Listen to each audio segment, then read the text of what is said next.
Alright, y'all. This is the Savage Arms Stevens 320 pump shotgun, and it's after 500 rounds. It still works, surprisingly. I've had several issues with it, though. Yeah. This is a budget shotgun. This is not a shotgun.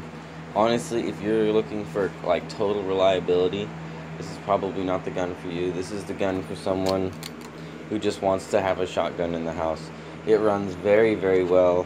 I think the first 200 rounds I had no issues with it, but after I hit 250, I hadn't oiled it, and then this thing started jamming up. I was like, okay, well, that's annoying. So I oiled it and it started working again, but then it jammed again, and then I realized this thing was loose. And so there's an issue with this gun. Firstly, you need to make sure that you're racking it all the way back, because if you short shuck it, it's not going to do anything. But that's with most guns. Secondly, every like 3 rounds, this thing is going to loosen up. This little magazine cap right here. Every 3 shots, this thing is going to loosen up. And I usually run, I run slugs, I run double-aught buck, I run birdshot, all kinds of stuff out of here. It mostly happens when I'm shooting double-aught buck, because this thing will, it'll just, every shot will like loosen up just a little bit. So like you'll have, and I have one in the pipe, or in the magazine tube right there. You probably can't see it, but that's a round. Anyways, so yeah, I have a round in there. I'm going to show you what happens. So once you take a shot, boom, right? And then this thing loosens up, okay? Then you shoot again, boom, loosens up a little bit more. Boom, loosens up, boom, loosens up, boom, loosens up. And now, wait, hold on. You shoot it up a little bit more, boom, boom, boom. Eventually, you won't be able to rack the slide anymore. And it's kind of hard to do with one hand, but yeah, I'm going to try to put that round in there.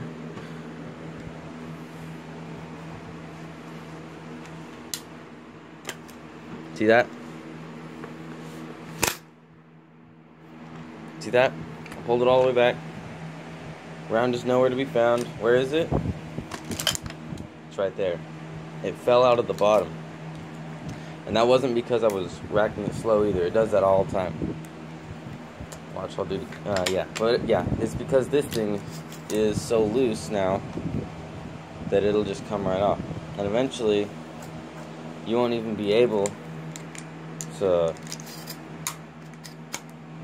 eventually this will become so loose that these rounds will just kind of slide around in the tube freely.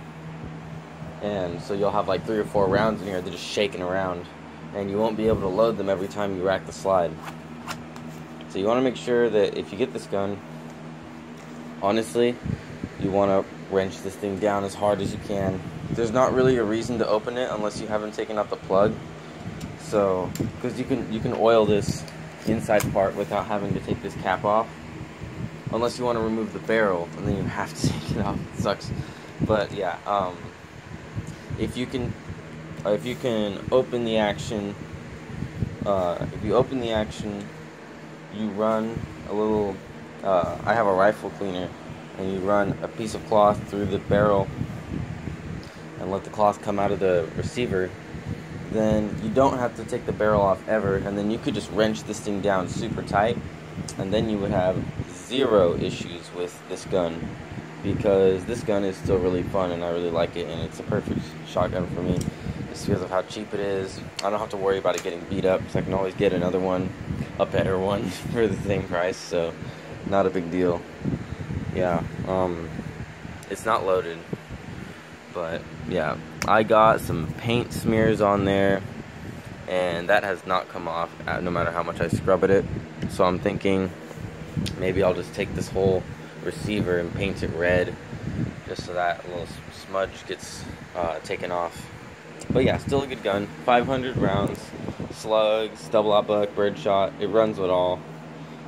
This, a lot of people don't know, this is only 3-inch. Most guns will only 3-inch, only take 3-inch shells. Unless, yeah, you don't want to even attempt to put a 3.5 shell in this, because this is a really like cheap ass receiver. And sometimes even like, because I remember when I hadn't lubed it, the other issue I was having was I would run the slide forward, and then this little metal part right here, that stainless steel piece, would run straight forward, like way out here, and you could see the back internal components of this part of the gun. You could see like the trigger functions and all that crap in here, because this was run so far forward. There's actually a spring behind this, and I learned that because the gun was so fucked up. But yeah, I've had a couple issues with it, so I'm not happy about it, but it's still a working gun, so I'm going to try to keep it running alive as long as I can.